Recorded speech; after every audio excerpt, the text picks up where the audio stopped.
Things I remember: bait and switch.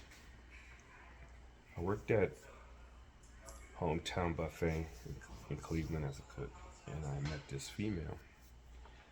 Um, Female, it's kind of cool, you know. If you know me, I have a type. She was the type. So I met her. We started chopping it up, talking day all night because she had started working there that night. So we talked throughout the night talking. So at the end of the night, I offered her a ride home. So she said, "Yeah, you could take me to my other job." So I said, "Cool." So she said, "What time you got to be?" She said, 11 o'clock. So we got off at 9. So I took her, to the other job. Like I said, we chopped it up. We was kicking it. She told me she had 2 kids or whatnot. So I was like, "All right, cool. That's cool." So time go on, we get a little closer. So now she wants to introduce me to her mom.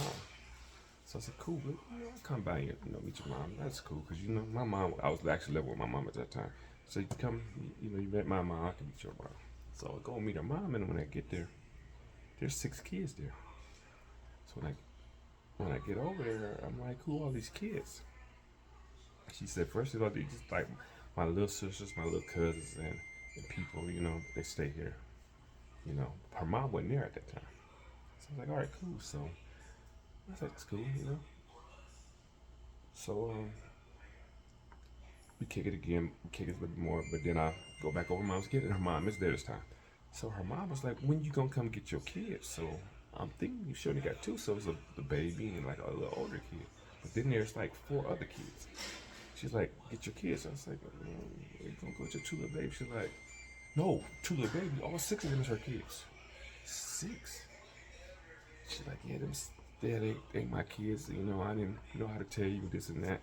So I'm like, I'm a little invested now, so I'm like, "All right, that's cool. I ain't tripping. As long as you taking care of what I gotta do, it's cool." So she said that she lost her job that, I was taking her to that one the first night, at 11 o'clock at night, that she didn't work there no more. And I was like, "Oh, all right, well, you try to find a second job, maybe, besides this, you can do something else." So she's like, "Yeah, I can." So once I was saying this in front of her mom's like, "Second job?" She's like, "She ain't got no second job. That place where she was close to working at was rehab." I said, "Rehab?" She's like, "Yeah, I'm kind of an addict." Addict. So, now my antennas is on. So now I gotta watch her.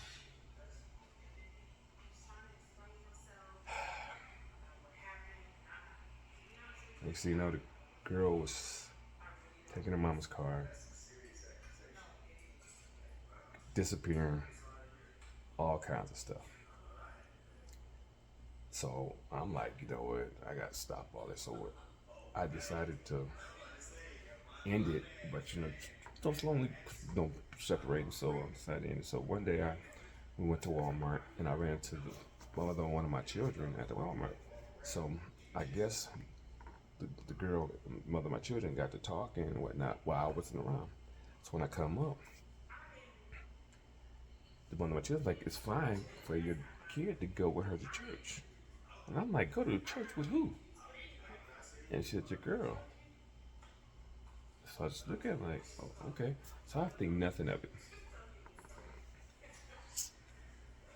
Next time we get in the car, she starts saying, "I don't believe how you embarrassed me in front of your mother of your child.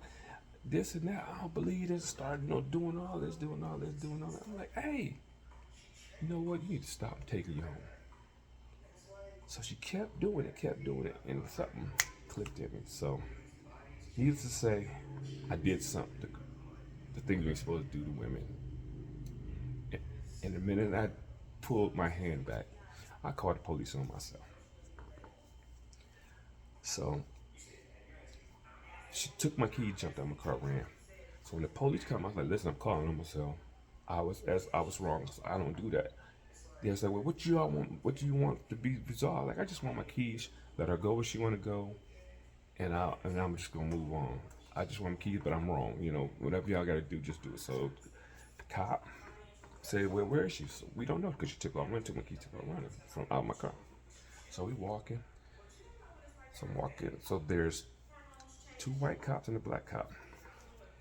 The black cop's walking with me, and he says to me, because the neighborhood we live was where we were at with this Walmart, he says to me, "Why y'all niggas bring that nigga shit up here?" Yeah, he said that to me. So I just looked at him, kept it moving. So we were looking, so we find out. So she comes out. I might have missed the part. So she comes out. She had her kids with her and took her kids right off. But she comes out with my keys, and she said, "I was like, I just want my keys there so I can go." And when she comes out, I'm like, "Where are your kids you were just with when you ran off?" She's like, they went over there. I look over there. She done gave her kids to a woman, and the woman hiding her kids like I was the abuser. So I'm like, you know what?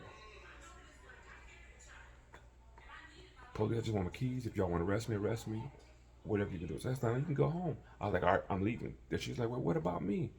I was like, I don't know how you get out. You better call your mama. She's like, I can't call my mama. I said, well, I'm going to call your mama. So I called her mama. So the police said, well, can she sit in your car? I'm like, I don't want that. I said, as long as y'all sit here, but I don't want that. She was like, they was like, but if we sit here, will you wait till her mama comes? So she come. So I was like, cool. So mama come. She started cussing me like, I told you, don't abuse my daughter. I was like, listen, I didn't intentionally, but I didn't know this was going to happen, but you're right. So she take her. Well, before she take her, the girl starts crying like, why you call my mama? You shouldn't have called my mama. It's going to be all this. I was like, listen, you brought this on this situation. You attacked me and over something I don't even know. So, mom comes, she cuts me out. So 3 weeks go by. I'm in Old Navy buying some clothes. I get a phone call. Sorry. So I'm like, what do you want? She's like, I was just thinking about you. It's like, okay, what do you want? She was like, well, when you hit me, I fell in love with you even more. I said, when I hit you, I fell out of love with you. I should let nobody push me that far. And you did. Don't call me ever again. So, fellas, be careful. Girls can push you. But be careful of the bait and switch. That happens.